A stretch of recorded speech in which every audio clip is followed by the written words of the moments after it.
When it comes to chili, we all have different heat tolerance. Some of us like it mild, some of us like it very hot. Today I'm going to show you 3 chilies that fall in between. One of them is the pasilla. The pasilla chili has a medium range heat. Another is a jalapeno. Jalapeno, it's pretty hot. They can be pretty hot. And then the serrano, which is very hot.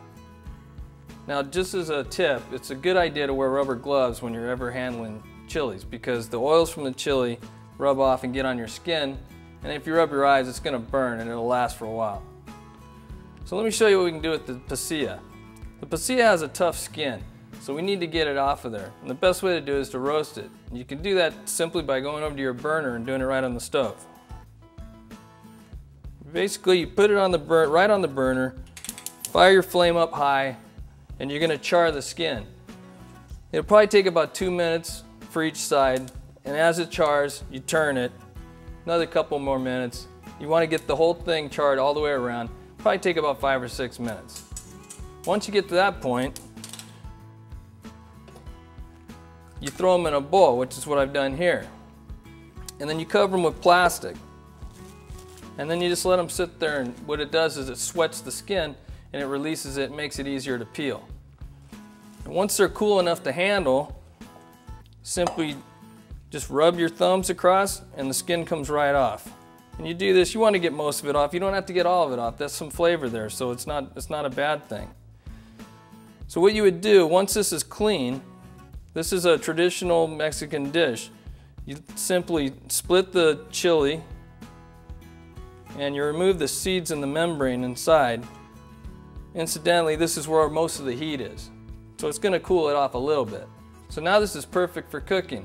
You stuff it with cheese, put it in an egg batter, you cook it off, and you have chili rellenos. Now another thing you can do, actually this is with the jalapeno, the skin's much more tender, and so you don't have to roast it off. You can if you like, but I like to leave it on.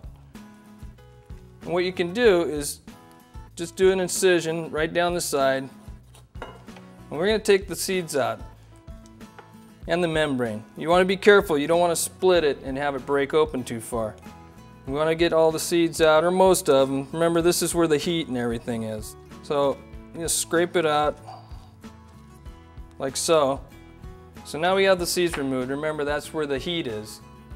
I like to leave some of the heat or some of the seeds in for heat. So now you can stuff it with cheddar, drop it in a beer batter, throw it in a fryer, and you got jalapeno poppers. Great appetizer. And if you really like the heat, the serrano chili is what you want. You can dice it up, throw it in salsas, kicks it up a lot. Or if any dish you want to kick up, you can dice them up, throw them in. I like to throw them into roasted potatoes. Gives it a little color, gives it a little heat. So as you can see, there's a lot of uses for just these 3 chilies alone. A main dish, an appetizer, or if you just want to kick up any dish with a little bit of heat. And remember, if you want less heat, take the seeds out. Enjoy.